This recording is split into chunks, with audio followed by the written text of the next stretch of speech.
Tapi kalau kita dibenci karena akhlak, ketika kita tidak lembut, ketika kita kasar, ketika kita keras, siapapun yang dibenci karena keras dan dibenci karena kasar hatinya dan akhlaknya, itu merupakan musibah. Kenapa? Tidak ada orang mukmin yang dibenci karena akhlak dan tidak ada orang mukmin yang dibenci karena kekasarannya. Makanya kalau orang sepintar-pintar apapun dia memiliki ilmu, kalau dia sudah hilang sifat kelembutannya, satu persatu orang yang ada di sekitarnya tidak akan merasa nyaman, mereka melipir, mereka pergi. Kenapa? Karena pada dasarnya manusia itu membutuhkan sikap respek dari sikap kelembutan orang yang berinteraksi dengan dirinya. Banyak perempuan yang siap ketika suaminya miskin, tapi banyak perempuan yang tidak siap kalau suaminya kasar. Banyak anak yang bersabar ketika orang tuanya miskin, tapi banyak anak yang susah bersabar kalau orang tuanya kasar. Selamat datang di channel Langkah Iman Istiqomah. Jangan lupa like, komen, dan subscribe. Dan semoga kita semua mendapatkan ilmu yang bermanfaat. Amin. Kenikmatan duniawi Allah bagikan rata sesuai dengan ketetapan takdir yang Allah berikan kepada manusia. Ketika kita mendapatkan sandang, mendapatkan papan dan mendapatkan pangan, itu kenikmatan yang Allah berikan kepada setiap orang. Ada kenikmatan yang Allah tidak berikan kepada setiap orang, tetapi Allah khususkan dan Allah istimewakan kepada sebagian orang. Siapa yang mendapatkan keistimewaan kenikmatan itu, yaitu pada kenikmatan ukhrawi. Kenikmatan ukhrawi itu banyak, Ibu. Ketika ibu diberikan kesabaran menghadapi suami dengan berbagai macam keterbatasan dan kesalahan, itu kenikmatan ukhrawi. Ketika kita diberikan kelapangan hati ketika mendidik anak kita walaupun terkena kelelahan dan kepenatan, itu kenikmatan ukhrawi. Dan ketika kita diberikan kesempatan untuk duduk di taman ilmu, mendengarkan setiap petua dan setiap petunjuk yang disampaikan Allah dan Rasul-Nya, itu kenikmatan ukhrawi, di mana tidak setiap orang mendapatkan kenikmatan itu. Kenikmatan itu hanya Allah berikan dengan sifat rahimnya. Tetapi kenikmatan duniawi Allah berikan dengan sifat rahmannya. Kalau ibu baru mendapatkan kenikmatan mobil, itu merupakan konsekuensi dari sifatnya Allah yang rahman. Kalau ibu mendapatkan pakaian, itu konsekuensi dari sifat Allah yang rahman. Tapi ketika ibu diberikan kekuatan bangun di tengah malam, diberikan duduk di taman ilmu, sampai kita mampu mengamalkan kehidupan kita sesuai dengan petunjuk sunnah yang disampaikan oleh Rasulullah SAW, maka itu merupakan kenikmatan ukhrawi, bersifat limited edition, di mana itu merupakan konsekuensi dari sifat rahimnya Allah yang Allah berikan kepada manusia yang Allah kasihi. Dan kita senantiasa bersyukur. Kita pada kesempatan ini, kita diberikan kesempatan berkumpul di taman ilmu, dan semoga kita tidak pernah bosan di dalam setiap ilmu yang kita peroleh. Semoga kita senantiasa serakah terhadap setiap ilmu yang kita peroleh dan kita dapatkan. Karena salah satu sifatnya orang mukmin, mereka itu serakah dengan ilmu dan informasi kebaikan yang bersumber dari Allah dan Rasul-Nya. Makanya Rasulullah SAW bersabda, Innal mu'mina la yashba' min khairin yasmauhu hatta yakuna muntahahu al-jannah. Orang mukmin itu sifatnya banyak, tapi salah satu sifatnya orang mukmin, mereka itu tidak pernah cukup dan tidak pernah merasa kenyang terhadap setiap kebaikan dan setiap ilmu yang mereka peroleh, sampai betul-betul mereka memastikan dirinya sudah berada di antara taman-taman surga. Semoga kita termasuk orang yang tidak pernah cukup dengan ilmu. Semoga kita senantiasa serakah dengan ilmu. Semakin sering kita mendatangi majelis ilmu, semakin mendekatkan kita dengan surga dan menjauhkan dari pintu api neraka. Jangan kita anggap sebelah mata majelis ilmu yang kita hadiri. Jangan kita anggap remeh setiap kajian yang kita arungi. Karena apa? Sesering engkau mendatangi majelis ilmu, maka sejauh itu Allah menjauhkan kita dari neraka dan mendekatkan kita dengan taman-taman surga.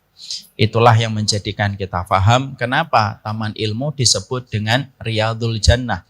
Kenapa taman ilmu itu disebut langsung oleh Nabi Muhammad dengan kata Riyadul Jannah, taman surga. Karena memang ilmu dan surga itu kaitannya sebagaimana ikan dengan airnya.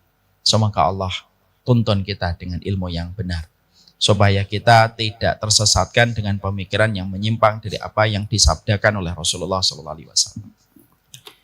Ibu-ibu yang semoga Allah rahmati, Kita hari ini akan kembali kepada kajian buku dan kajian kitab. Setelah beberapa pertemuan kita mengkaji tentang masalah rumah tangga. Rumah tangganya sudah dulu. Ya. Mari kita praktekkan di dalam rumah tangga kita. Semoga kita sudah bisa mengaplikasikan satu persatu dari apa yang telah kita pelajari. Dan semoga kehidupan rumah tangga kita menjadi lebih baik. Tadi saya mendapatkan sebuah kabar yang sangat menggembirakan hati saya. Sebelum tadi datang ke sini, ada salah satu jamaah tadi bercerita kepada saya di Pamulang. Saat saya kemarin, sepekan yang lalu mengikuti kajian Ustadz di Delatinos Al-Aqsa. Oh iya Ibu. Iya Masya Allah Ustadz. Hari ini, sepekan ini keluarga saya berubah. Suami saya sering mengajak saya beribadah dan taat. Masya Allah. Alhamdulillah. Maka sesungguhnya hal semacam itu seakan hadiah terindah bagi seorang guru. Dan tentunya kita mengharapkan setiap ilmu yang kita peroleh membawa keberkahan. Bisa mengubah kita menuju kepada pribadi yang lebih baik.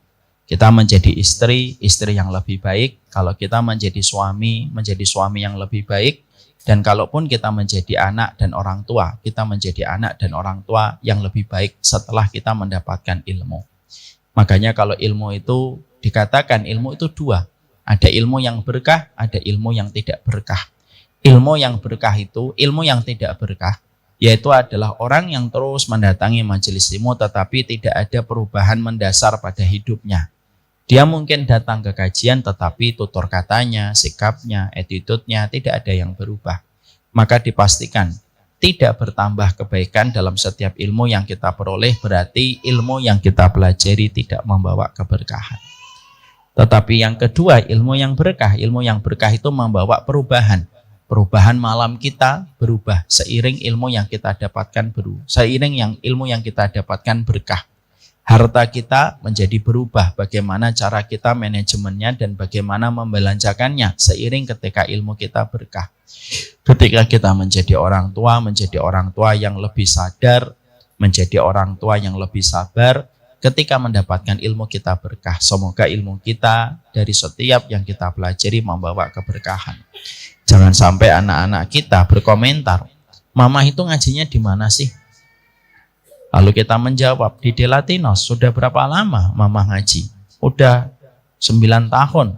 Kok enggak ada yang berubah dari Mama ya gitu. Jangan sampai komentar itu keluar dari lisan anak-anak kita. Berarti kita dievaluasi oleh anak sebelum nanti dievaluasi sama Allah.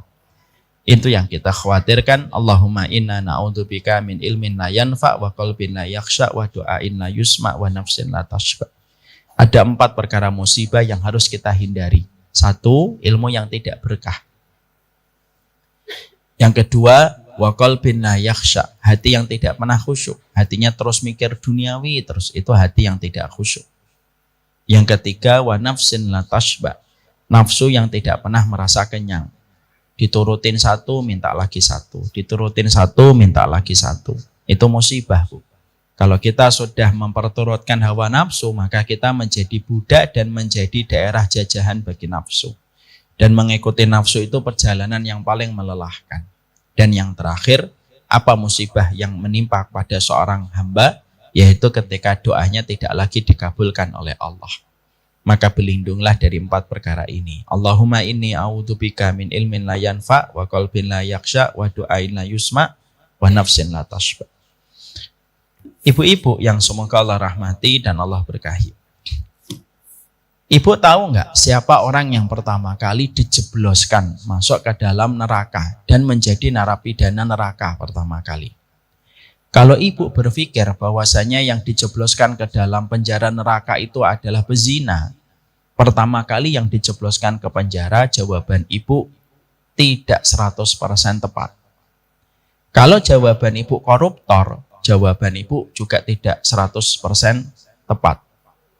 Kalau jawaban ibu pelakor, saya nggak tahu nih pelakor termasuk enggak. Maka jawaban ibu hanya emosi aja itu kelihatan. Maka tidak 100% tepat juga.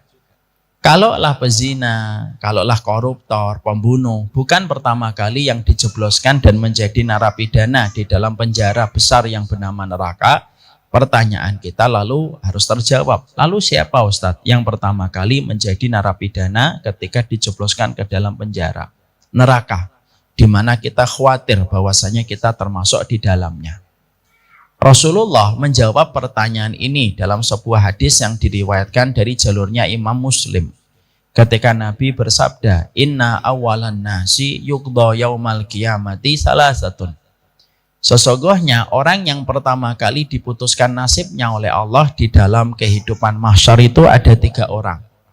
Ketika seluruh manusia dikumpulkan di padang mahsyar, ketika setiap orang itu sedang harap-harap cemas, berdebar-debar untuk menunggu panggilan dari Allah, untuk diadili dan disidang di pengadilan Allah, ada 3 orang yang diteriakkan namanya dan mereka menghadap kepada pengadilan Allah untuk melakukan penyelidikan dan akhirnya dijebloskan ke dalam penjara neraka pertama kali dan menjadi deretan orang pertama kali yang menjadi narapidana jahanam. Maka Rasulullah menyampaikan dalam bahasa yang luar biasa merenungkan untuk kita. Inna awalan nasi yuqda yaumal qiyamati salasatun. Orang yang pertama kali dijebloskan ke dalam penjara neraka itu 3. Yang pertama, rajulun qatala fi sabilillahi faqatala hatta qutila fa'arafahu ni'amahu fa'arafaha.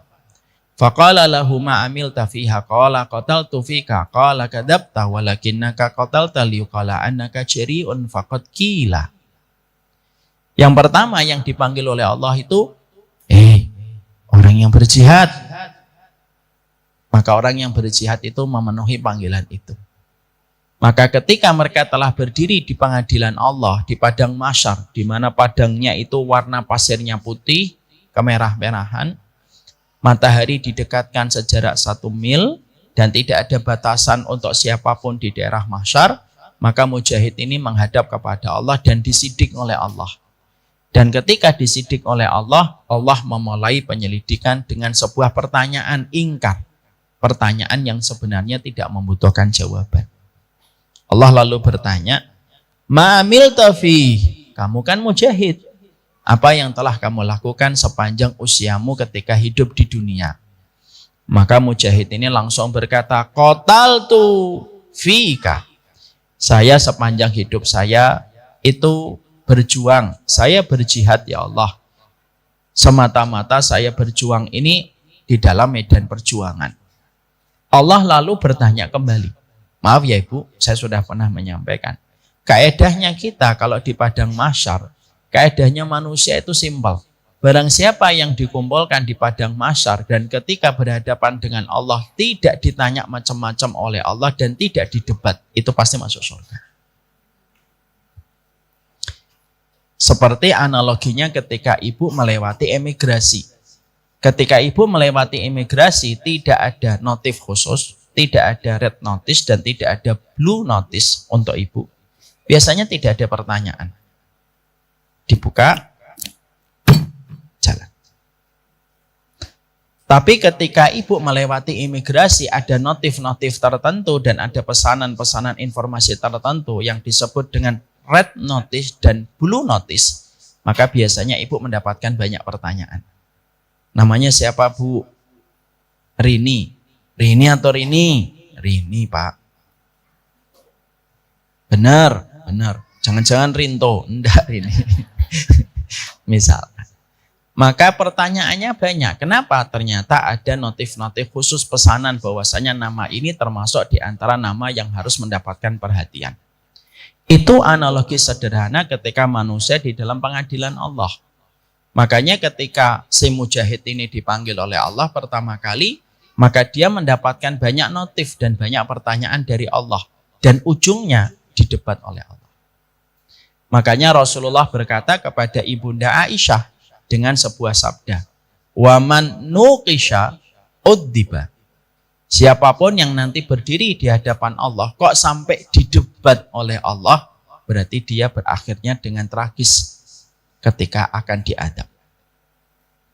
Maka mujahid ini ketika dia menjawab, saya sepanjang hidupnya berperang. Lalu Allah bertanya, untuk siapa? Maka langsung dijawab, untukmu ya Allah. Fika, untukmu ya Allah. Maka Allah menyanggah jawaban dari Mujahid ini dan berkata, kadzabta walakinnaka qatalta liqala annaka jari'un. Kamu bohong.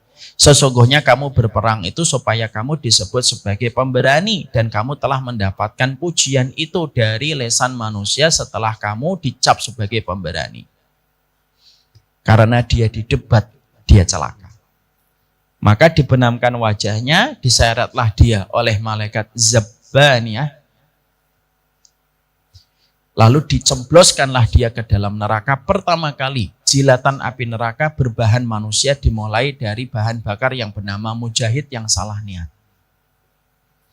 Karena bahan bakar api neraka itu dari batu dan manusia yang dijebloskan ke dalamnya. Dan ternyata bahan bakar manusia pertama kali yang menjadi bahan bakar api neraka itu siapa? Bahan bakar para mujahidin yang mereka salah meletakkan niatnya. Yang harusnya mereka mendapatkan surga kalau terjaga niatnya semata-mata karena Allah.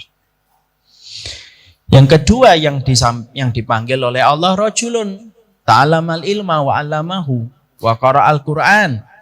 Faqala lahu ma 'amilta fihi qala ta'alamtul ilma wa 'allamtuhu wa qara'al Qur'ana fika.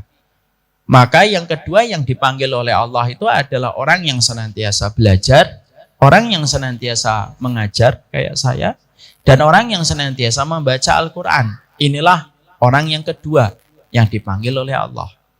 Dia datang di dalam penyidikan Allah. Allah pun bertanya dengan skema yang sama dengan yang pertama.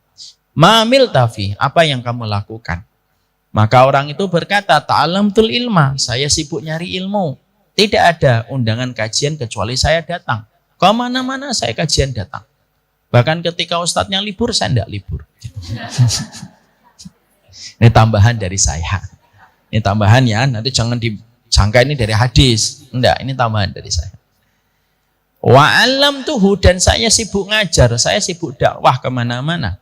Dan saya sibuk baca Quran terus di mana-mana. Tidak ada tempat kecuali ketika saya, sehingga saya memperdengarkan suara saya yang indah. Lalu Allah bertanya di dalam penyelidikan itu dengan format sebagaimana skema yang pertama. Lima amilta. Untuk apa kamu melakukan itu ketika kamu belajar, ketika kamu mengajar, ketika kamu berdakwah, dan ketika kamu membaca Al-Quran? Untuk siapa kamu melakukan itu? Maka seketika orang itu tanpa ragu mengatakan, Fika, untukmu ya Allah. Allah lalu berfirman, Kadzabta, kamu bohong, kamu dusta. Sesungguhnya kamu belajar, sesungguhnya kamu mengajar di dalam dakwah, dan sesungguhnya kamu membaca Al-Quran. Supaya kamu disebut sebagai orang yang alim dan qori yang indah suaranya. Allah tidak berkenan. Allah benamkan wajahnya, Allah seret, dan Allah jebloskan dia ke dalam penjara. Neraka. Dia menjadi bahan bakar kedua dari bahan bakar pertama si mujahid yang salah niat. Yang ketiga, rajulun tasaddaqa bisadaqatihi. Yang ketiga yang dipanggil oleh Allah, orang yang terkenal dan viral, sering bersedekah. Ketika dia dibangkitkan oleh Allah, berhadapan dengan penyidikan Allah, maka Allah bertanya kepadanya, apa yang telah kamu lakukan? Tidak ada satupun kesempatan untuk bersedekah kecuali saya sedekah ya Allah. Untuk siapa? Untukmu ya Allah. Allah berfirman, kadzabta, kamu bohong. Sesungguhnya kamu sedekah itu semata-mata supaya kamu mendapatkan gelar sebagai orang yang dermawan dan viral tentang itu. Dan kamu sudah viral sebagai orang yang dermawan. Lalu dijebloskanlah ia ke dalam penjara. Masya Allah ya. Ibu jangan salah ya memahami hadis ini. Alhamdulillah saya tidak mujahid, saya tidak bukan orang yang ngaji, dan saya tidak pernah sedekah. Enggak, jangan gitu. Tapi cara kita memahami hadis ini itu adalah ketika orang yang beramal saja belum tentu selamat dari jilatan api neraka, apalagi ketika kita tidak beramal. Yang berikutnya yang kita harus pahami yaitu adalah ternyata yang menjadi sorotan dan menjadi spotlight untuk kita adalah ternyata orang yang belajar itu pun belum menjamin bahwasanya orang yang belajar itu mereka selamat dari jilatan api neraka. Karena ternyata ilmu itu jalan kemuliaan, betul, tetapi banyak prosedur dan banyak sekali komponen yang harus kita perhatikan. supaya betul-betul ilmu ini bisa menyelamatkan pada kehidupan kelak kita di akhirat. Orang yang menjadi ahlul ilmi belum tentu menjadi ahlul jannah. Dan inilah pula yang menjadikan kita harus mawas diri. Bukan berarti ketika ibu datang ke kajian, ketika ibu dekat dengan ustadz, ketika ibu dekat dengan seorang guru yang mungkin terkenal di antara umat, menjadikan ibu merasa berada pada zona nyaman nanti akan mendapatkan surga. Belum tentu. Karena orang yang menjadi ahlul ilmi belum tentu menjadi ahlul jannah. Saya pernah mendapatkan teguran kecil dari anak saya. Mungkin saya pernah sampaikan di sini. Ketika anak saya pada satu waktu pernah bercermin. Maka anak saya pada saat bareng-bareng bercermin sama bapaknya, ketika kita masih punya rambut saat itu, maka anak saya itu berkata, doakan ya Bi, saya menjadi ahlul ilmi. Saya pada saat itu sembari mengelus kepalanya akan mendoakan, sebagaimana kebiasaan saya mendoakan. Tapi ketika saya akan mendoakan, tiba-tiba dia mengedit dan menganulir doanya. Dan berkata, jangan Bi, jangan ahlul ilmi, ahlul jannah saja. Saya tanya, kenapa harus ahlul jannah? Maka jawabannya itu menggetarkan hati saya. Beliau berkata, karena sesungguhnya kalau menjadi ahlul ilmi, belum tentu menjadi ahlul jannah. Tetapi ketika menjadi ahlul jannah, insya Allah dia punya ilmu. Itulah yang menjadikan kita semakin paham bahwasanya ternyata ilmu itu bukan satu komponen yang langsung ketika kita telan langsung menjadikan kita bisa mendapatkan surga. Tetapi sesungguhnya ilmu ketika ada dan menjadi syarat kita di dalam kita beribadah kepada Allah, maka sesungguhnya ilmu itu harus kita betul-betul berikan. Bagaimana komponennya dan seluruh perangkat yang dibutuhkan pada ilmu supaya betul-betul ilmu bisa menjadi penyelamat pada kehidupan kelak kita di akhirat. Dan itulah yang menjadikan kita melanjutkan pembahasan kita ta'aruf dengan ilmu supaya betul-betul kita paham ilmu, kita paham tuntutan ilmu itu apa, kita paham konsekuensinya ketika kita berilmu dan kita tahu bagaimana seluruh syarat yang dimiliki pada ilmu supaya kita betul-betul layak menyandang status sebagai penuntut ilmu. Karena ilmu itu betul-betul kita butuhkan. Kita sangat membutuhkan ilmu karena kalau bukan dengan ilmu, kita akan terjebak dengan banyak pemahaman-pemahaman sesat. Maaf ya Bu, hari ini pemahaman sesat begitu menjamur di sekitar kita. Bahkan pada zaman dulu saja, awal abad pertama dan awal abad yang kedua, kita sudah mendapati banyak orang menyimpang dari jalur ilmu yang benar. Makanya kalau kita tidak betul-betul mencintai ilmu dan tidak bersemangat untuk mendatangi ilmu, kita khawatir pemahaman kita akan rusak, dan ketika pemahaman kita rusak, sesungguhnya jauh surga itu sebagaimana jauh api dari panggangnya. Saya ingatkan ada sebuah kisah nyata Bu, untuk menggambarkan kepada kita betapa pentingnya pemahaman ilmu yang benar untuk terus kita pelajari dengan seluruh komponennya. Imam Abu Hanifah. Imam Abu Hanifah itu pernah beliau itu jalan. Tidak terlalu jauh dari tempat beliau jalan, maka beliau mendapati ada seorang pemuda. Pemuda tersebut dia mengambil buah-buahan. Dia mencuri buah-buahan yang diharamkan oleh Allah. Diambil buah-buahan itu, dipegang. Dia lalu jalan. Imam Abu Hanifah ketika mendapati perbuatan kemungkaran, orang mencuri buah milik ladang orang lain, maka Imam Abu Hanifah itu lalu ingin mengingatkan orang tersebut. Tapi orang tersebut apalah daya, jalannya cepat sekali. Akhirnya orang tersebut pada saat ketika berjalan, dia memberikan buah curiannya itu kepada beberapa fakir miskin yang ada di pinggir jalan. Jadi sebagian buah disedekahkan, sebagian buah dibawa sama dia. Ketika Imam Abu Hanifah berhasil untuk sampai kepada pemuda tersebut, Imam Abu Hanifah lalu bertanya, lima syarakta hadhihi sama. Kenapa kamu itu mencuri buah-buahan? Tetapi pemuda tersebut karena tidak kenal dengan Imam Abu Hanifah, ulama besar, pemuda itu mengatakan, loh, memang saya mencuri buah, tapi saya sudah bersedekah. Sedekah itu dilipat gandakan oleh Allah 10 kali lipat. Dan dosa tidak dilipat gandakan oleh Allah. Berarti sedekah saya 10 kali lipat. Saya pakai mengurangi dosa saya 1. Berarti 10 dikurangi 1 masih 9. Jadi kamu jangan mencela saya, Imam Abu Hanifah. Kamu jangan mencela saya. Memang saya mencuri, tapi saya membelanjakan di tempat yang Allah ridhoi. Jadi apa yang saya lakukan menggugurkan dosa saya. Alhamdulillah Bu, ketemunya Imam Abu Hanifah. Kalau ketemunya Ibu, sama-sama bingung. Benar juga ya kan gitu.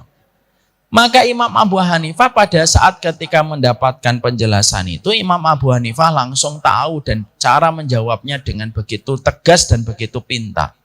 Imam Abu Hanifah cukup menyebutkan satu hadis saja yang diriwayatkan dari jalurnya Bukhari. Innallaha thayyibun wa la yaqbalu illa thayyiban. Allah itu baik ya nak, anak muda. Allah itu baik dan tidak menerima kecuali yang baik. Apa yang kamu sedekahkan ini tidak diterima sama Allah karena datang dari sesuatu yang buruk. Jadi kalau kamu menganggap sedekahmu mendapatkan 10 pahala, salah. Karena sedekahmu datang dari sesuatu yang buruk ketika kamu mencuri miliknya orang. Barulah pemuda tersebut diam. Inilah pentingnya pemahaman ilmu yang benar, Bu.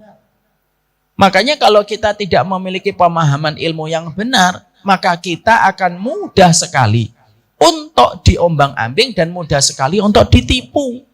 Sehingga akhirnya tidaklah orang ketika tidak memiliki pemahaman yang benar kecuali menjadi sasaran empuk atas penipuan-penipuan yang berakibat rusaknya kita dalam kehidupan di akhirat.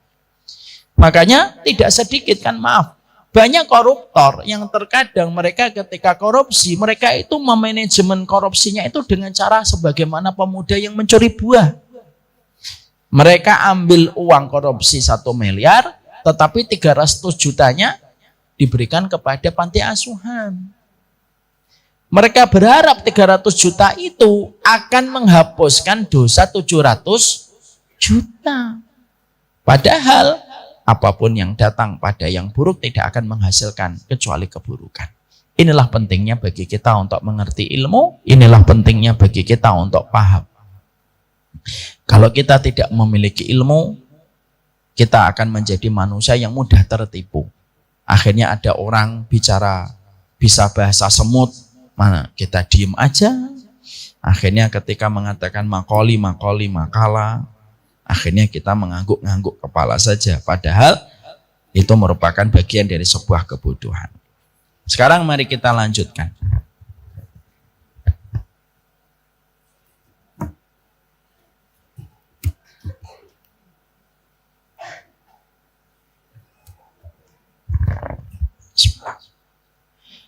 Kita akan mempelajari tentang akhlak penuntut ilmu yang ke-6. Kita kemarin sudah mempelajari akhlak penuntut ilmu yang ke-5. Bahwasanya seorang penuntut ilmu harus menjaga diri dari kesombongan. Sekarang kita menuju kepada pembahasan yang nomor 6. Apa yang harus dipahami dan harus diperhatikan setiap para penuntut ilmu ketika mereka menuntut ilmu dan telah mendapatkan ilmu dari apa yang disampaikan Allah dan disampaikan oleh Rasulullah Sallallahu Alaihi Wasallam.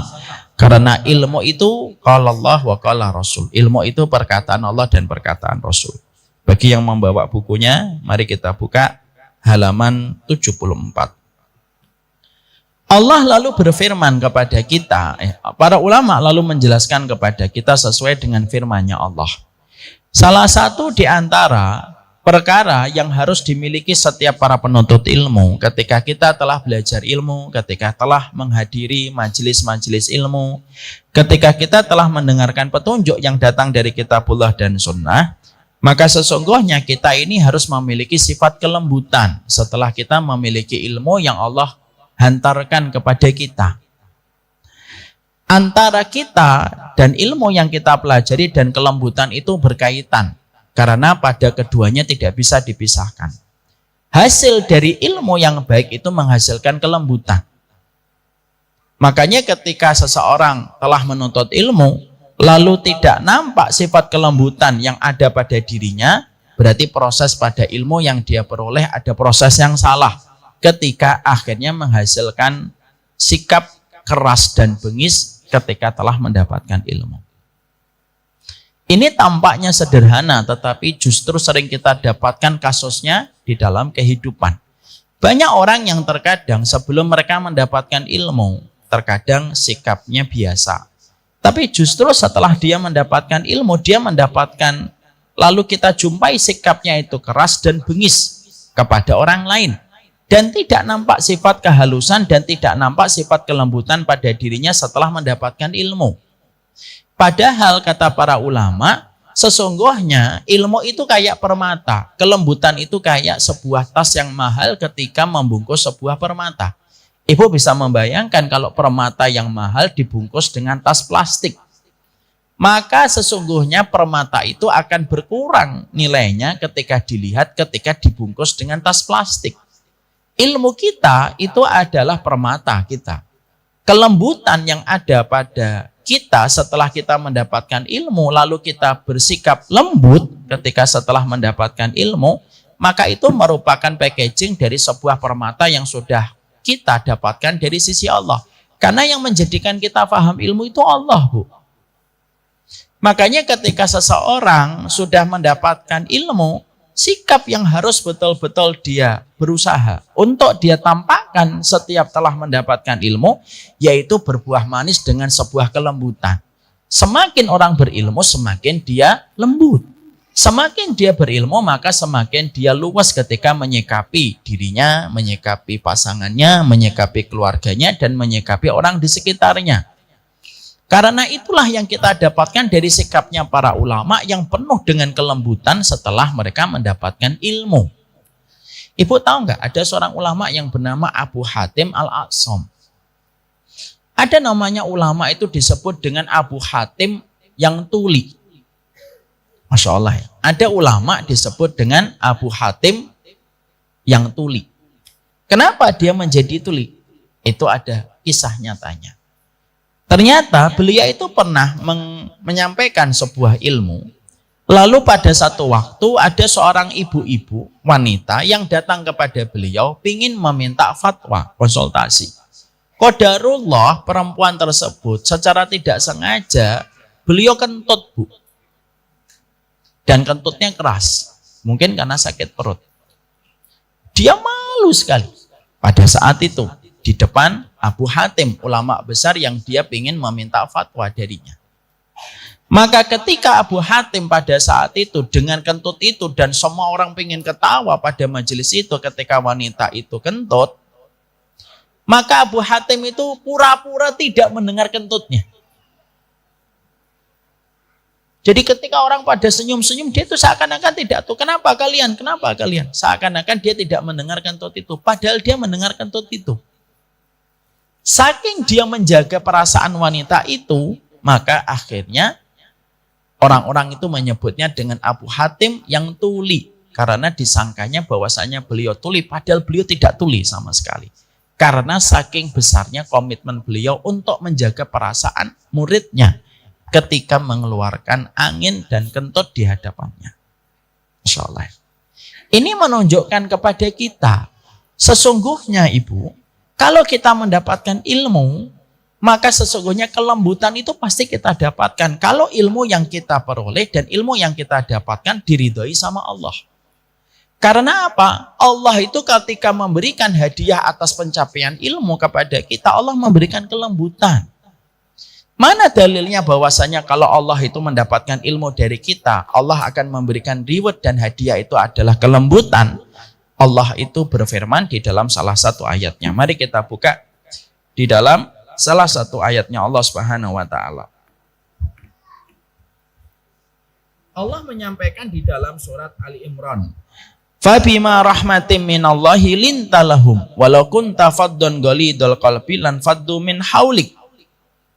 Allah itu menyampaikan, maka karena rahmat Allah yang besar kepada kalian, maka kalian itu berlaku lemah lembut terhadap mereka, wahai Muhammad. Sekiranya engkau bersikap keras dan berhati kasar, tentunya mereka akan menjauhkan dirimu dari sekitarmu. Ayat ini memberikan kepada kita sebuah arti.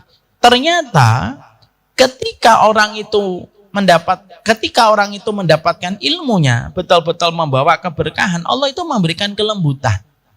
Dan kelembutan itulah yang menjadikan orang itu nyaman di antara kita ketika kita berlaku lemah lembut terhadap mereka. Dan ilmu itulah yang akan memberikan banyak keberkahan dengan kelemah lembutan yang kita miliki ketika kita menjadi penuntut ilmu.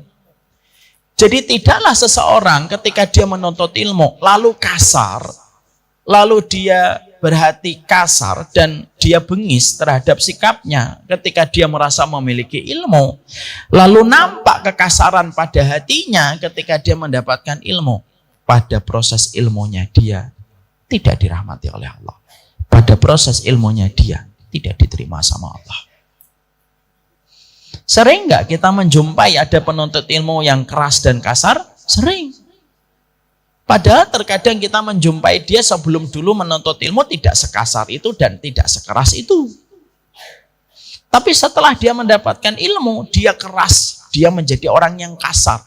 Setiap bertutur kata sering menyakitkan, ketika bermuamalah sering menorehkan luka, dan ketika bertransaksi orang itu mendapatkan keburukan dari sikapnya.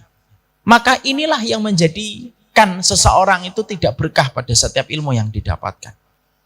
Makanya ilmu keberkahannya dan kelembutannya itu satu hal yang terus terikat pada satu perkara di dalam kehidupan. Ibu semakin paham ilmu, semakin ibu paham sunnah, jangan semakin kasar. Semakin kita paham sunnah, maka jangan semakin kita keras kepada orang, terutama kepada pasangan kita. Semakin kita mengerti ilmunya, semakin kita lembut. Karena ilmu itu menyentuh pada hati kita dan mengubah karakter seseorang dari orang yang keras menjadi orang yang lembut.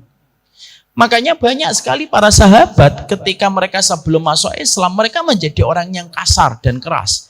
Tapi setelah mereka bersentuhan dengan sunnah ketika mereka masuk Islam, mereka berubah menjadi manusia-manusia yang lembut terhadap orang yang beriman setelah mereka itu mendapatkan keimanan pada hatinya. Karena apa? Itulah salah satu sifat yang paling mahal hari ini. Sifat yang paling mahal hari ini itu kelembutan, Bu. Mencari orang yang ngaji banyak, tetapi mencari orang yang lembut ketika ngaji susah. Mencari orang yang ikut kekajian banyak, tetapi mencari orang yang mereka luwes ketika mereka setelah mendatangi majelis ilmu tidak banyak. Yang langka bukan ilmunya, tetapi yang langka itu adalah kelembutan setelah mendapatkan ilmu yang dia peroleh dan dia dapatkan. Nah, makanya itulah yang menjadikan akhirnya kita memahami mengapa Rasulullah itu menjadi manusia yang lembut. Karena Rasulullah betul-betul ilmunya diberkahi oleh Allah. Sehingga setiap tutur katanya, setiap sikapnya, setiap muamalahnya itu betul-betul menampilkan kelembutan yang tidak dibuat-buat oleh Rasulullah SAW. Sehingga setiap orang itu merasa nyaman ketika di dekat Rasulullah. Dan tidak ada manusia yang tersakiti ketika bermuamalah dengan Nabi SAW.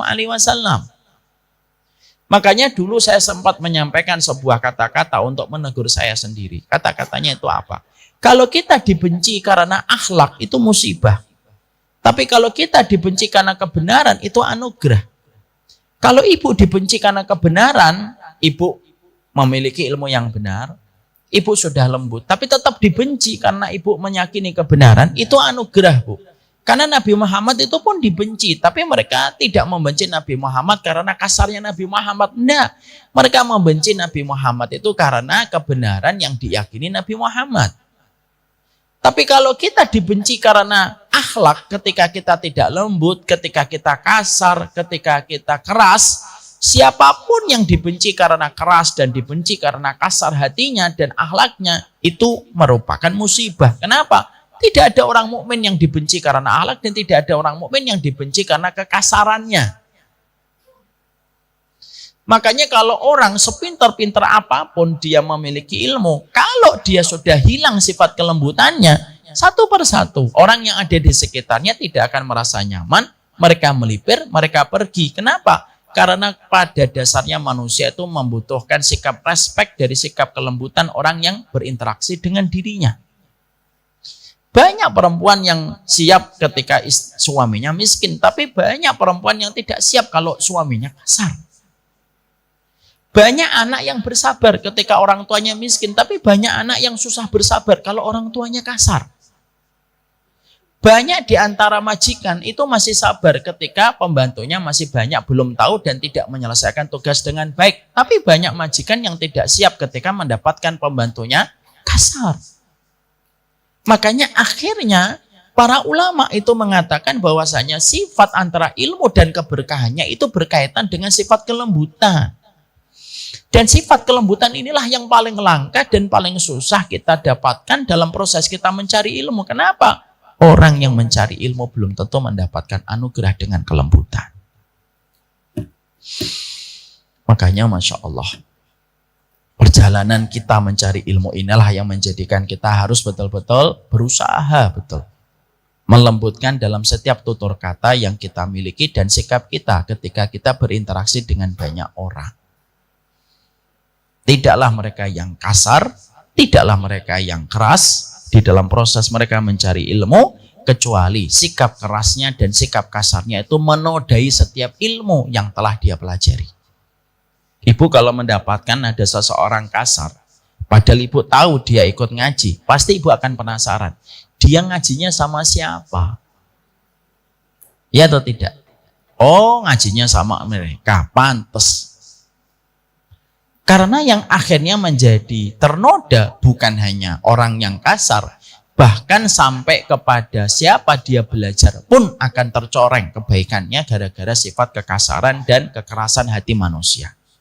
Makanya inilah yang menjadikan kita memahami kelembutan itu merupakan perhiasan yang tidak bisa terpisahkan dari kebutuhan kita ketika mencari ilmu.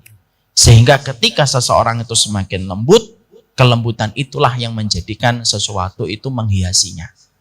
Kadang-kadang ibu, orang yang melakukan dosa lebih diterima sama orang lain itu karena kelembutan orang yang berbuat dosa. Kadang-kadang ilmu tidak diterima sama orang itu disebabkan karena sikap orang yang menyampaikan ilmu dan sikap orang yang belajar ilmu. Jadi terkadang ada orang menjauh dari panggung kebenaran bukan karena fitrahnya mereka rusak. Nah, bisa jadi ada orang itu menjauh dari panggung kebenaran karena sikap orang yang berada di atas panggung kebenaran itu betul-betul kasar, yang menjadikan mereka itu tidak nyaman. Tapi kadang-kadang panggung kemaksiatan itu ramai dengan orang, bukan karena nafsu ada di situ semata. Bisa jadi orang yang ada di panggung kebatilan itu ramai karena orang yang berada di atas kebatilan itu terkadang lebih lembut dibandingkan orang yang berjalan di atas ilmu dan kebenaran. Maka inilah yang menjadikan kita mengevaluasi cara kita di dalam kita mempelajari kehidupan sunnah dan kehidupan ilmu. Ibu, saya pernah tertegun dengan sebuah kisah nyata. Ada seorang wanita, dia menuliskan sebuah kisah ini. Saya tidak tahu apakah kisah ini benar adanya atau direkayasa oleh penulisnya. Tapi beberapa tahun yang lalu, kisah ini sempat viral. Mungkin di antara ibu masih mengingat kisah ini. Ada seorang wanita menuliskan di sosial media dan tulisannya itu direspon oleh ribuan orang. Dia berkata, saya ketika sedih, saya ini anak malam, saya ini anak party. Maka ketika saya sedih dan mengalami banyak problem dan konflik yang tidak selesai-selesai, saat itu saya ingin datang ke area masjid.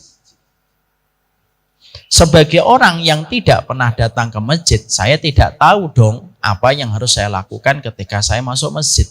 Karena beliau memang betul-betul keluarga yang jauh dari tuntunan Islam. Kalau omongan kita itu keluarga abangan. Ketika saya datang ke masjid, dalam kondisi saya tidak memakai hijab, tidak menutup aurat, ya karena saya tidak tahu. Pada saat itulah, ketika saya baru masuk ke area masjid, semua mata memandang saya dengan seluruh pakaian saya seakan-akan menelanjangi saya dari ujung rambut ke ujung jempol. Lalu ada yang menghardik saya ketika saya ke masjid.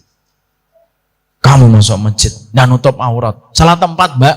Jangan di sini. Kalau ke sini pakailah setidaknya mau kena. Tolong keluar dulu. Akhirnya saya keluar dari masjid. Bertambahlah masalah saya. Bahwasanya ternyata masjid tidak menerima orang semacam saya. Saya lalu pergi. Lalu saya kembali lagi ke diskotik yang menjadi langganan saya. Ketika saya baru masuk, bartender melihat saya karena sudah kenal dengan saya, melambaikan tangannya. Lalu dia mengajak saya duduk sini. Udah beberapa hari kamu tidak nongol. Duduk. Diajak bicara. Kamu lagi sedih? Kamu lagi ada masalah? Maka dituangkanlah bir dan scotchy. Lalu ditawarkan kepadanya dan dikatakan free untuk kamu supaya masalahmu cepat selesai. Akhirnya dia minum lagi. Kisah itu lalu akhirnya dituangkan dalam bentuk tulisan oleh beliau. Ternyata ketika saya ingin datang ke rumahnya Allah, saya dihardik hanya karena saya tidak tahu bahwasanya saya harus menutup aurat. Karena saya betul-betul tidak tahu. Tapi ternyata ketika saya kembali ke diskotik, saya diterima dengan lapang hati dan bersuka cita. Bahkan saya diberikan minuman gratis, free charge. Ketika dia tahu saya lagi ada masalah. Lalu beliau mengatakan, berapa banyak orang itu meninggalkan kebenaran bukan karena dia benci sama kebenaran. Tapi karena sikap orang yang berada di atas jalan kebenaran tidak memberikan kepadanya kenyamanan. Berapa banyak orang yang akhirnya lari kepada kemaksiatan bukan karena fitrahnya suka dengan dosa dan kemaksiatan. Tapi dia bergabung dengan kemaksiatan karena mendapatkan kenyamanan yang tidak didapatkan ketika berada di antara lingkaran agama. Ini jadi masalah penting, Bu. Kadang-kadang kita ketika sedang berusaha untuk menunjukkan pemahaman kita itu tidak perlu kasar. Kadang-kadang berbagai macam konstelasi politik yang ada di Indonesia itu terkadang menjadikan kita itu tidak kelihatan lagi sebagai penuntut ilmu. Kita kadang-kadang menunjukkan loyalitas kita kepada seseorang, lalu kita tanpa kita sadar kita kasar sama orang yang tidak sama pilihannya dengan kita. Lalu sifat kata-kata yang kasar menjadikan orang tidak nyaman. Dan akhirnya apa yang terjadi?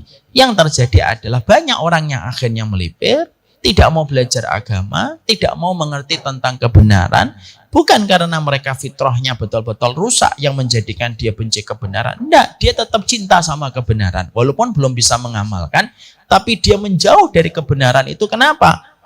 Karena dia tidak mendapatkan kelembutan orang yang berjalan di atas kebenaran. Inilah pentingnya bagi kita.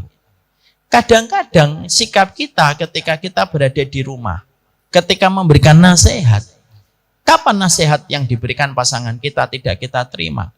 Ketika yang memberikan nasihat itu dengan cara yang kasar.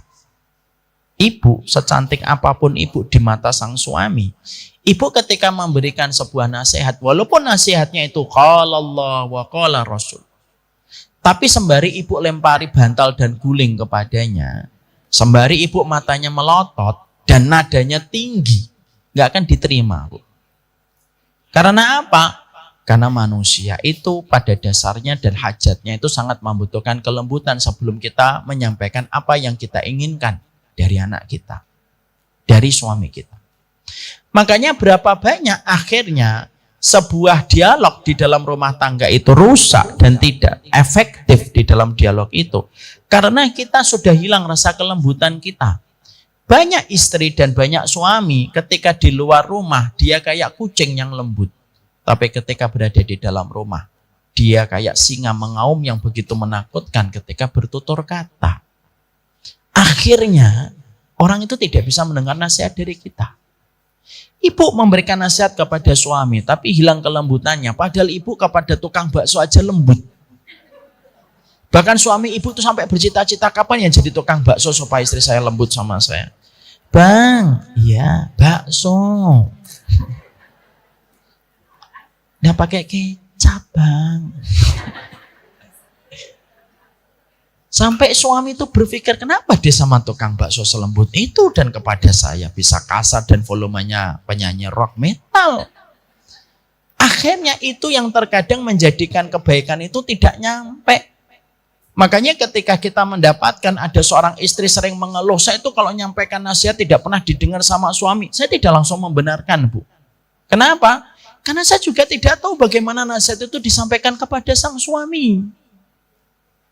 Karena terkadang menyampaikan sesuatu itu sangat terpengaruh dengan metodenya dan terpengaruh dengan volumenya. Ibu menyampaikan sesuatu dengan volume tinggi, tidak akan bisa nyampe.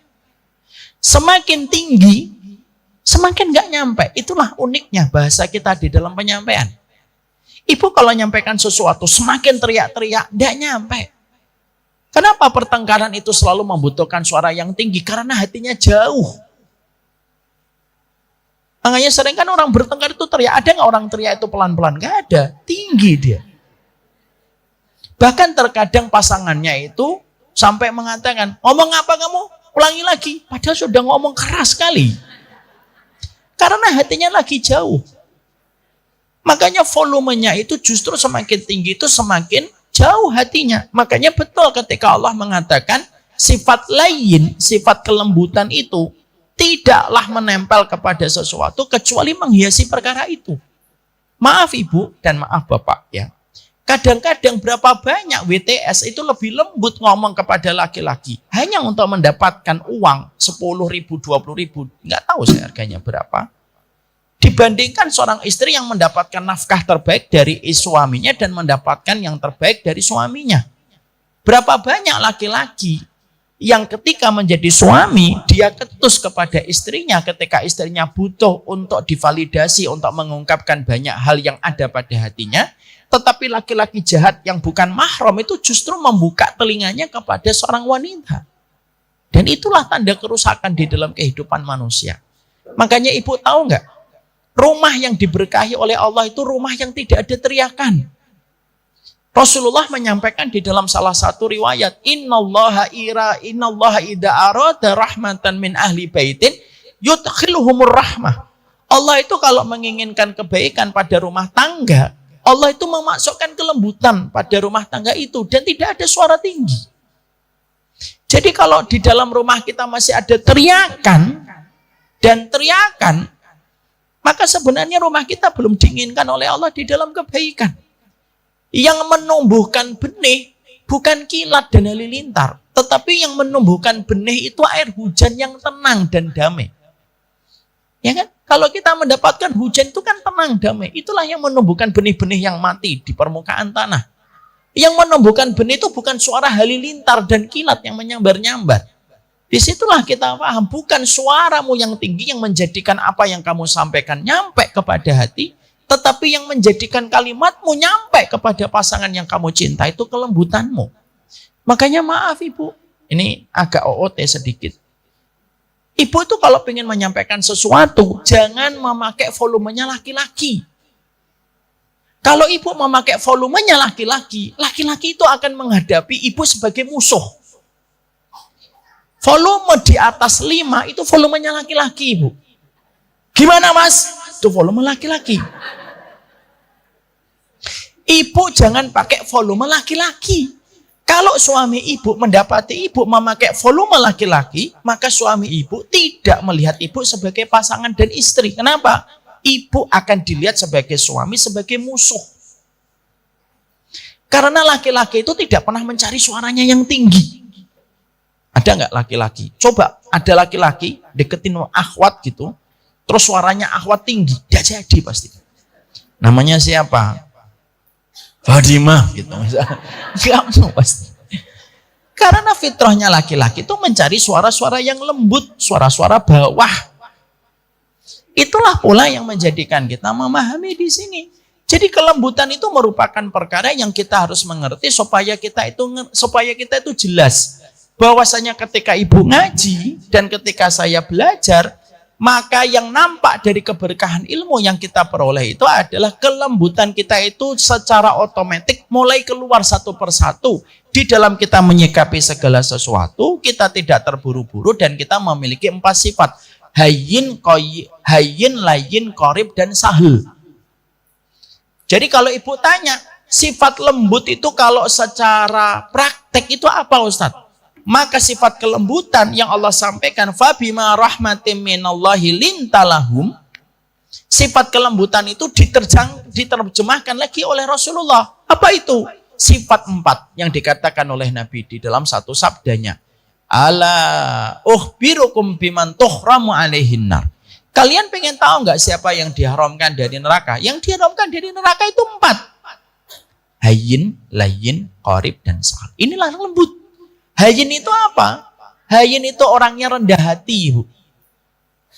Makanya ibu ketika nanti berinteraksi sama suami dan berinteraksi sama orang lain tidak perlu menceritakan tentang pengorbanan ibu. Dan tidak perlu menampakkan bahwasanya kita tinggi, itu namanya orang hayyin. Makanya kalau kita lagi ngomong sama pasangan kita, kok kita ngomongin pengorbanan kita, nggak usah ngomongin pengorbanan. Biasanya nanti nggak nyampe. Mas, kurangnya apa saya jadi suami, jadi istrimu? Yang nungguin kamu dari pagi sampai malam itu ya saya. Ya iyalah kan kamu istri.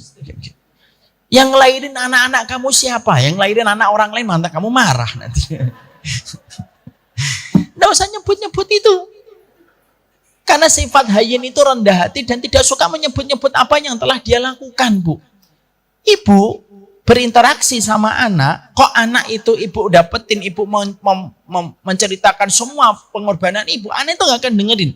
Ya Allah, nah, ibu itu ketika ngelahirin kamu, taruhannya nyawa, pembukaan dari 2 sampai 7 itu 3 jam. Belum bayar rumah sakitnya. Itu siapa yang ketawanya gitu? Itu malah enggak nyampe, Bu. Itu malah enggak nyampe. Saya tuh kadang-kadang saling menegur antara pasangan gitu dengan istri saya. Udah nggak usah disebutkan pengorbanan kita. Karena apa? Sifat hayyin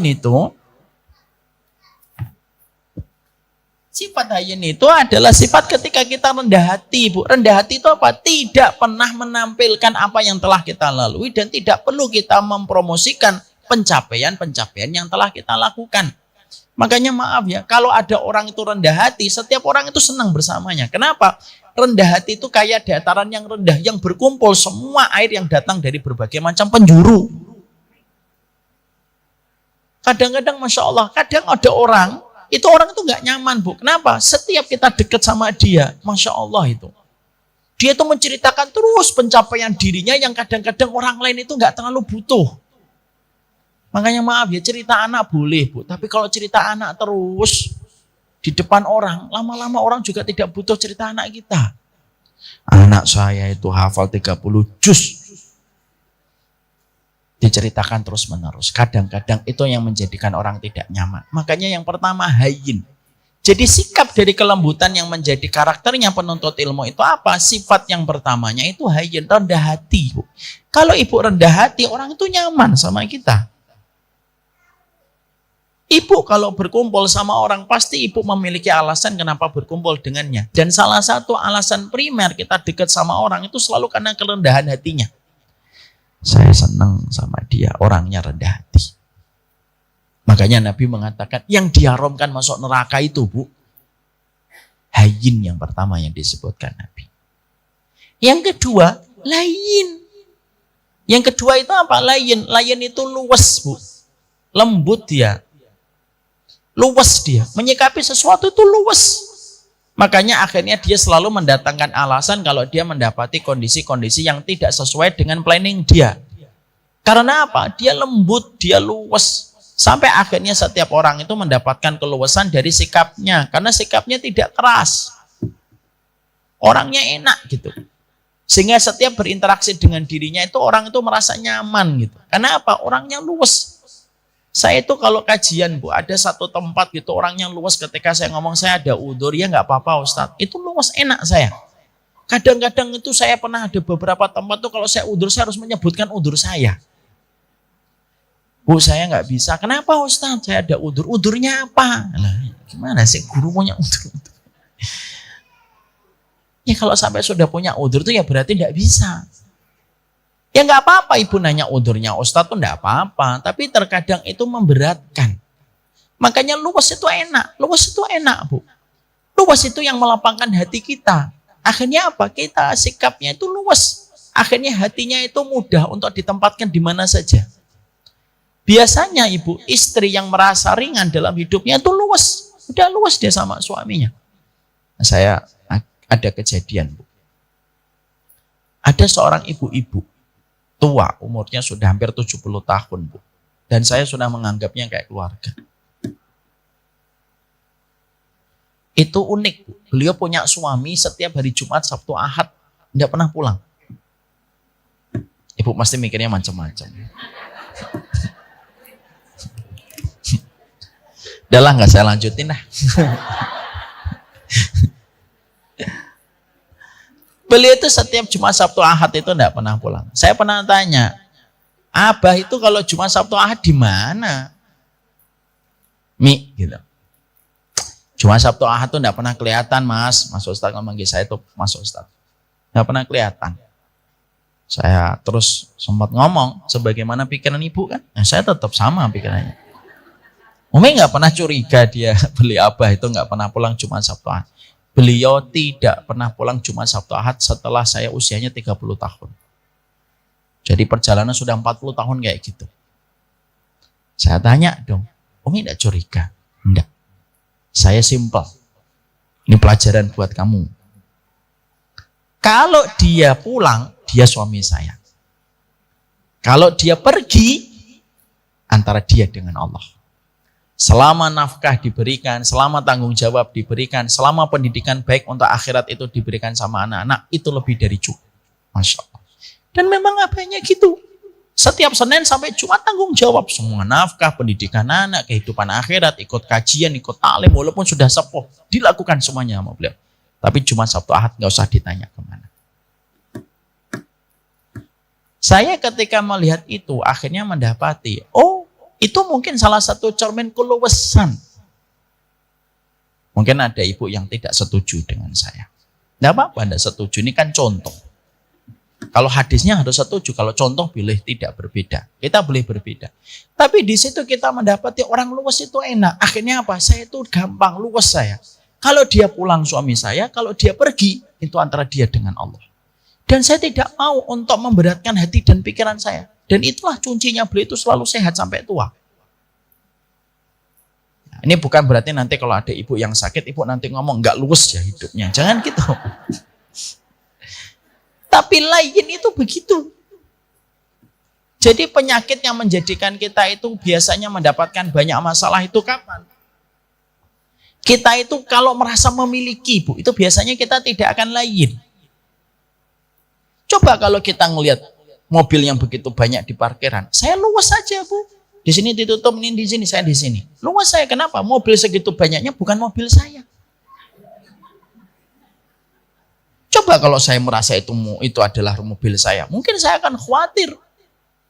Maka sesungguhnya benar kata Rasulullah, yang pertama itu hayyin, rendah hati, yang kedua itu luwes. Makanya menjadi orang itu luwes.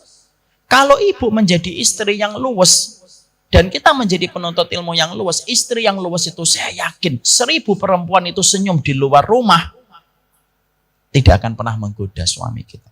Kenapa? Keluwesan itu harganya mahal, di mana mungkin perempuan lain punya kecantikan, tetapi keluwesan itu hanya milik istri yang halal ketika dia paham ilmunya. Makanya jangan diperberat masalah-masalah kecil. Kadang-kadang pertengkaran di dalam rumah tangga itu apa? Hal-hal kecil yang dibesar-besarkan. Itu kata Syekh Khamis, salah satu ulama yang saya belajar dari beliau di sosial media terus. Beliau itu sudah menikah hampir 30 tahun. Lalu pernah ditanya salah satu muridnya. Masih ada di YouTube nanti kalau ibu paham bahasa Arab silahkan dibuka. Asal jangan diaminkan ya. Amin.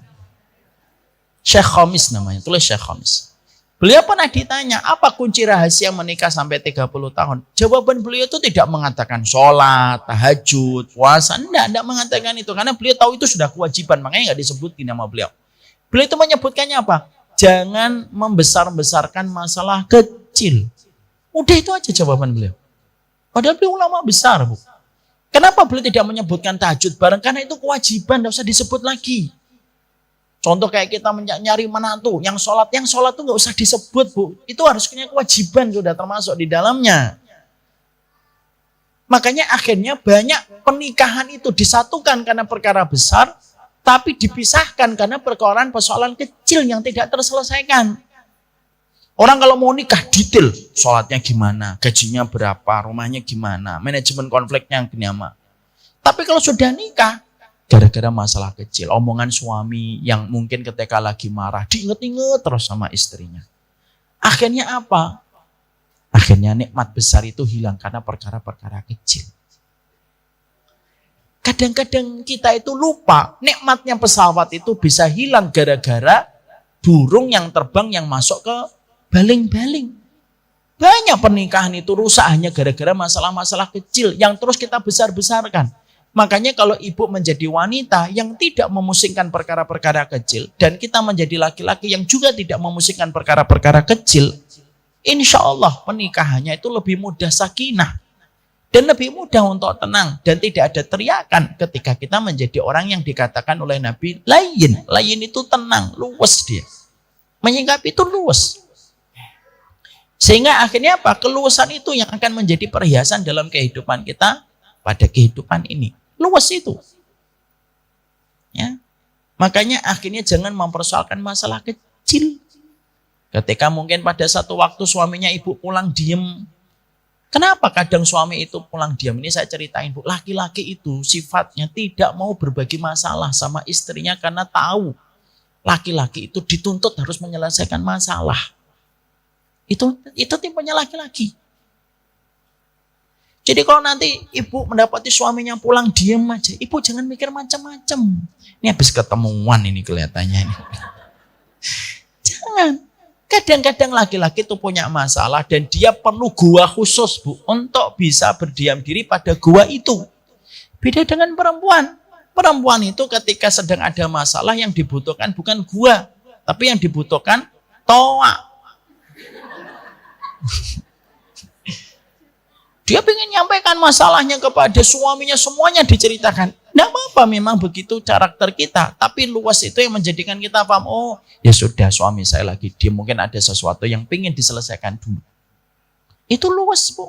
Masalah kecil kadang-kadang kita marah boleh. Tapi jangan sampai kita terus membesarkan masalah-masalah kecil. Karena kalau kita disibukkan dalam perkara-perkara kecil, maka kita telah mengikuti jejak setan di dalam menghancurkan rumah tangga. Karena para ulama itu mengatakan, ketika setan itu tidak bisa lagi menggoda seorang suami untuk berzina, dan setan tidak bisa lagi menggoda seorang wanita untuk berselingkuh, maka yang dilakukan setan itu apa? Menempel pada perkara-perkara kecil supaya menjadi sebab pertengkaran-pertengkaran besar. Ya. Hanya gara-gara lupa martabak yang ibu titip, ya sudah, maafin aja. Udah, khair insya Allah. Jangan langsung kita ngomong, kamu tuh ya sepanjang hidup gak pernah bawain martabak, padahal baru lupa sekali.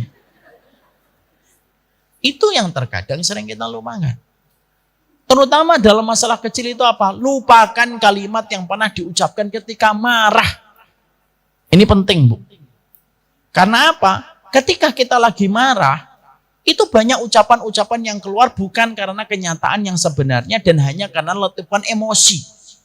Makanya Imam Ibnu Katsir itu berkata, salah satu di antara kebaikan seorang pasangan dan suami istrinya itu apa? Kalau marah, lupakan setiap kalimat yang keluar ketika pas marah. Jangan terus diingat. Kamu dulu pernah ngomong kayak gini sama saya. Mah, itu kan saya lagi marah, Mah. Enggak, saya akan bawa kalimat itu sampai mati. Jangan gitulah. Itu namanya sifat layyin. Hayyin apa? Rendah hati. Yang kedua layyin. Yang ketiga, Bu, qorib. Qorib itu supel, Bu. Mudah akrab. Kalau di kajian ada yang baru datang, ternyata mungkin hijabnya belum syar'i, enggak usah dipandangin, Bu. Ada yang datang pakai cadar tapi lupa pakai jilbab, nggak usah dipandang. Maka sesungguhnya kita menjadi orang yang supel mendekat, Ibu. Maaf ya, Bu, kadang-kadang penyakitnya orang tidak mau ngaji lagi itu apa? Orang yang baru ngaji terintimidasi sama orang yang sudah lama ngaji. Sering nggak kayak gini? Nah, ini pelakunya ini. Sehingga orang yang baru ngaji itu merasa terintimidasi. Mbak, kenapa nggak datang lagi ngaji? Saya ngaji terintimidasi, diliatin gara-gara mungkin saya pakai kaos kaki kanan lupa yang kiri. Janganlah. Makanya dikatakan oleh Nabi yang ketiga itu qorib. Qorib itu supel. Ya. Maka kalau supel enak. Sama suami juga supel. Mudah bercanda, Bu. Makanya sama suami itu boleh. Saya tuh pernah ini ya. Kadang kita itu harus membaca WhatsApp atau membaca lelucon-lelucon yang yang lucu gitu. Hanya supaya kita bisa bercanda dengan pasangan kita. Itu namanya qorib, supel dia. Jangan kita mengatakan, oh saya ini memang wanita serius. Tidak bisa saya bercanda-bercanda. Janganlah kehidupan kita bersama keluarga kita itu lebih kering daripada penggaris kayu. Kita ini harus supel. Dan orang yang paling layak mendapatkan kesupelan kita itu siapa? Ya pasangan kita, Bu. Karena bercandanya kita, sampai bercanda jorok pun, sampai bercanda jorok pun dengan pasangan itu mendapatkan pahala yang besar, Bu. Loh kok bisa, Ustaz? Karena kalau suami dan istri kita bercanda jorok sama lawan jenisnya, bukan pasangannya, dosanya besar. Berarti bercanda jorok sama pasangan pun itu pun memuat kebaikan yang besar. Dan itulah arti persahabatan. Yang namanya sahabat itu kan bersendaguro. Nikah itu sendaguro, Bu. Masa Ustadz? Nggak ada dalam sunnah. Kata siapa nggak ada dalam sunnah? Mana dalilnya, Ustadz? Oke, saya datangkan dalilnya. Kalau menikah itu sendaguro. Rasulullah pernah mendapati Jabir bin Abdullah. Salah satu sahabat senior yang paling banyak meriwayatkan hadis dari 7 sahabat besar. Nikah dengan janda. Maka pada saat itu Nabi mengatakan, kamu nikah Jabir? Ya Rasulullah. Dengan siapa? Dengan wanita ya Rasulullah. Janda atau gadis? Janda ya Rasulullah. Lalu Nabi mengatakan, kenapa kamu tidak menikahi gadis? Hatta tulaibaka wa tulaibaha. Supaya kamu bersendagurau dengan dirinya dan dirinya bersendagurau dengan dirimu. Dari hadis itu, para ulama itu memberikan penjelasan bahwasanya pernikahan itu seni bersendagurau. Makanya ibu kalau tidak punya referensi, tebak-tebakan yang lucu, tidak apa-apa buka Google. Mobil apa bang yang ada di atas pohon? Suaminya pusing banget. Apa jawabannya? Mau bilang mangga, mau bilang rambutan. Hal kecil, tapi itu akan menjadikan ibu memiliki sifat qorib. Tahu qorib? Apa qorib artinya tadi? Supel. Dan akhirnya kita itu enak, Bu, dalam pernikahan itu. Dan kita membicarakan konteks kelembutan itu bukan hanya kepada banyak orang, tapi kepada keluarga kita. Dan yang keempat setelah qorib itu apa? Selalu memudahkan. Artinya itu memudahkan, menggampangkan aja. Bang, bisa nitip ini enggak? Enggak bisa, ya udah enggak apa-apa lain kali. Sudah selesai. Maka itulah yang menjadi cermin dari sifat kelembutan. Makanya penuntut ilmu itu harus memiliki sifat kelembutan. Dan sifat kelembutan tercermin dalam 4 perkara. Pertama hayyin. Apa hayyin? Rendah hati. Layyin. Apa layyin? Luas. Kemudian qorib. Apa qorib? Supel. Dan yang keempat, yaitu sahel. Apa sahel? Memudahkan urusan orang di sekitar kita. Itu enak. Akhirnya nanti kita bersendagurau, akhirnya kita hidupnya bisa dinikmati dengan cara yang diridhoi oleh Allah. Makanya sekali lagi ya Bu, ternyata pernikahan itu digagas oleh Nabi. Tidak seserius yang kita bayangkan. Nabi mengatakan nikah itu kamu bersendagurau dengan dirinya. Makanya kalau ibu sudah bisa bersendagurau dengan suaminya, itu anugerah betul, Bu. Kalau selera humornya ibu sudah sama dengan selera humornya suami, itu karunia. Yang beda itu kalau selera humor ibu dengan selera humor suami sudah beda. Kalau selera humornya ibu komedi stand up, selera humornya suami masih Sri Mulat. Yang gitu. Tapi itulah yang namanya kita di dalam hidup berkeluarga. Dan itulah yang kita lakukan di dalam seni kita berinteraksi dalam kehidupan. Makanya akhirnya para ulama lalu menyampaikan kepada kita, sesungguhnya penuntut ilmu harus memiliki sifat kelembutan di dalam mereka menuntut ilmu. Maka semoga orang-orang yang ada di sekitar kita bersaksi. Ibu ini setelah ngaji, sifatnya itu berubah. Dulu kasar, sekarang lembut. Dulu keras, sekarang luas. Nah, berarti ilmunya ibu telah diberkahi oleh Allah. Ustadz, bukankah saya ketika mengikuti sunnah saya harus serius? Betul, mengikuti sunnah itu memang serius. Tapi bukan berarti kita tidak memiliki sifat kelembutan, Bu. Nabi juga bersandau gurau dengan sahabatnya. Nabi juga lomba lari dengan Aisyah. Nabi juga bersandau gurau dengan Abu Bakar. Bukan berarti ketika kita berkomitmen mengikuti tauhid dan mengikuti sunnah menjadikan kehidupan kita hilang kelembutannya. Kelembutan itu bagian dari warna kehidupan dan merupakan art of life dalam kehidupan kita. Maka disitulah kita mendapati salah satu sifat penuntut ilmu yang keenam itu penuh dengan kelembutan. Makanya miris ya. Saya pernah mendapati ada salah satu adik kelas saya ketika menikah, lalu beliau ditawarin sama bapaknya untuk menikah dengan santriwati. Lalu beliau tidak berkenan. Bapaknya curhat sama saya. Anak saya ini Ustadz nggak mau sama santriwati. Saya tanya alasannya. Kenapa?